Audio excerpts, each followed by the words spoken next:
Shalom, bienvenue sur l'amour du prochain. Je suis votre humble serviteur, votre frère Esaïe. Et aujourd'hui, nous allons parler vraiment d'un enseignement erroné qui est rentré dans le corps de Christ et qui est en train de dévier comme toute la communauté chrétienne. Il faut qu'on en parle. Et il s'agit vraiment de ce microbe spirituel du nom de Gédon Latetouva, ce sataniste des grands chemins qui est en train de pervertir le voie droit du Seigneur et qui s'est basé sur une portion d'écriture qu'il lui-même ne comprend pas pour associer Jésus-Christ à ses perversités, à sa perversion, à tout ce qu'il est en train de faire de mal contre le corps de Christ et contre les principes divins établis par le Seigneur lui-même. C'est un microbe spirituel qu'il faut exposer pour que vraiment les enfants de Dieu soient délivrés de ces griffes. C'est le principe du goûter et voir que nous allons débattre aujourd'hui. Nous sommes dans 2 Pierre, le verset que lui-même il a utilisé. Nous allons prendre vraiment la graisse même du poisson pour le griller avec, au nom puissant de Jésus. Je vais le griller avec sa propre graisse. Voici, nous sommes dans 1 Pierre, le chapitre 2, le verset 3. Pour lui, pour ce faux frère, pour ce sataniste, il pense que quand la Bible dit « Si vous avez goûté que le Seigneur est bon, approchez-vous de lui ». Au verset 4, il dit « Approchez-vous donc de lui, pierre vivante, rejetée par les hommes, mais choisie, précieuse devant Dieu. » Et c'est cette portion d'écriture-là que ce faux frère, ce microbe spirituel qui est en conflit avec la loi de Dieu, utilise inconsciemment ou bien lui-même il sait aussi ce qu'il fait et qui est en train de dévier le corps de Christ aussi. Aujourd'hui, ceux qui étaient vraiment visés par l'impudicité sont tombés après avoir entendu ce faux frère, ce faux missionnaire, ce faux pasteur en train de prêcher l'anathème. Il prêche l'anathème, il prêche des choses que Christ n'a jamais prêché, ni ses apôtres, ni le corps de Christ, l'église primitive. Personne n'a enseigné ces hérésies, ces histoires à dormir debout. Il faut le contredire au nom puissant de Jésus.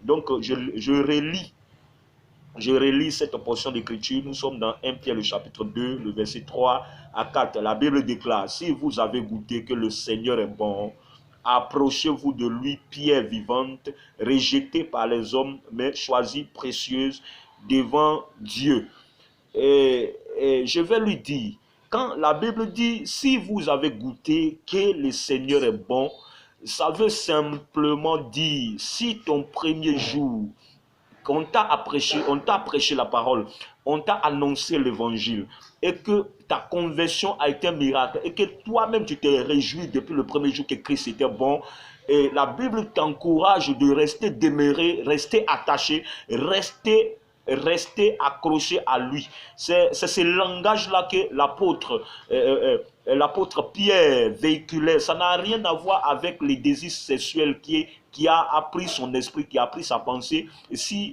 lesquels il veut se baser pour introduire le corps de Christ dans le péché. Ce qu'il prêche là s'appelle l'impudicité, parce que l'impudicité, c'est toucher à une femme qui n'est pas ta femme selon les principes et les lois bibliques. Et l'adultère, c'est quand tu es marié, que tu trompes ta femme. Il faut que ce faux frère puisse le savoir, parce que c'est un microbe spirituel qui est en conflit avec la loi du Seigneur lui-même. Donc, le corps de Christ, c'est pour vous que je parle, écoutez-moi bien. Le langage dit, si vous avez goûté que le Seigneur est bon, approchez-vous de lui, pierre vivante. D'abord, Jésus n'était pas dans ces histoires de relations sexuelles. Nous sommes en train de parler ici de comment il fait Pierre est en train de parler ici surtout de comment faire pour nouer une relation de fidélité, de consécration, une relation véritable avec son Dieu par le bébé spirituel qui vient de voir que Christ est bon. Donc, on lui donne des conseils pour qu'il reste inébranlable dans le Seigneur. Ça n'a rien à voir avec ce qui prêche, ce faux pasteur, ce faux frère, cet égaré qui sera exposé vraiment bientôt à la face du monde, parce qu'il est en train de vraiment faire dévier toute une génération qui a donné sa confiance à notre Seigneur et Jésus-Christ, le grand roi, celui qui revient bientôt. Donc, je répète encore parce que j'insiste. Il dit, si vous avez goûté que le Seigneur est bon, approchez-vous de lui. J'ai déjà expliqué. Maintenant, vous savez pourquoi lui il dit ça, parce que c'est quelqu'un qui est dans la main de Satan, que Satan fait avec lui ce qu'il veut. Donc, les démons de l'impudicité, les démons de l'adultère, les démons qu'il a trimballés avec lui et qui le fatiguent, comme les démons, ces démons de sexualité le fatiguent. Donc, il veut trimballer tout le corps de Christ avec ces histoires de goûter et voir. Sinon, dans le Seigneur, aucun apôtre, même Jésus, ni lui-même, n'a prêché de coucher avec une femme avant de la prendre. Ce sont des abominations qui réjouissent les démons dans les ténèbres. Donc, celui qui les suit dans ces faux enseignements, il sera aussi perdu aussi également comme lui, il est perdu et toute son église. Tous ses suivants, mais la mauvaise nouvelle, c'est que malheureusement pour ceux qui le suivent, c'est que à 99% de ceux qui le suivent n'ont pas le temps pour lire la Bible. Ça, c'est clair. Tous ceux qui suivent Gédéon de la Tetouva n'ont pas le temps pour lire la Bible. Ça, c'est clair. Ils ne vont pas me dire le contraire. Donc, parce que normalement, tu lis la Bible, tu ne peux jamais suivre une telle personne. Ça, c'est clair. Normalement, tu lis la Bible, tu ne peux jamais suivre une telle personne. Moi, je suis clair. Parce que ce que nous voyons dans la Bible, là, avec ce qu'il enseigne là, il faut vraiment un groupe de personnes qui n'ont rien à voir. Il y a d'autres, ceux qui sont derrière lui, ceux qui l'entourent là. Lui, avec les potions magiques qu'il a obtenues de son père défunt, Jobel à Gozio. Donc, ces potions magiques-là, il a envoûté d'abord le collège qui est derrière lui, le groupe qui est derrière lui, et c'est avec eux qu'il est en train de répandre la volonté de Satan dans le corps de Christ. Et je vous dis, si aujourd'hui tu veux aller au ciel, quitte derrière ce faux frère parce qu'il n'est pas un envoi du Seigneur au nom puissant de Jésus. Donc, vraiment, il est perverti et il ne connaît pas Dieu. Il ne connaît pas Dieu, c'est quelqu'un qui est vaincu. Satan est assis. Les démons, les mamiwata et les sirènes des eaux sont assis dans son cœur, dans sa pensée et dans son esprit. Donc lui, quand il lit la Bible seulement, ce qu'il voit, c'est le sexe. Quand il lit la Bible seulement, ce qu'il voit là, c'est la perversité. Donc il faut trimballer tout le monde. Aujourd'hui, Dieu vous fait la grâce. C'est un privilège. Saisissez l'occasion. L'explication est donnée par rapport à ce verset de 1 Pierre, le chapitre 2, le verset 3, qui dit, si vous avez goûté à la femme, si vous avez goûté que le Seigneur est bon, approchez-vous de lui. Ça n'a rien à voir avec le sexe. Ça n'a rien à voir avec...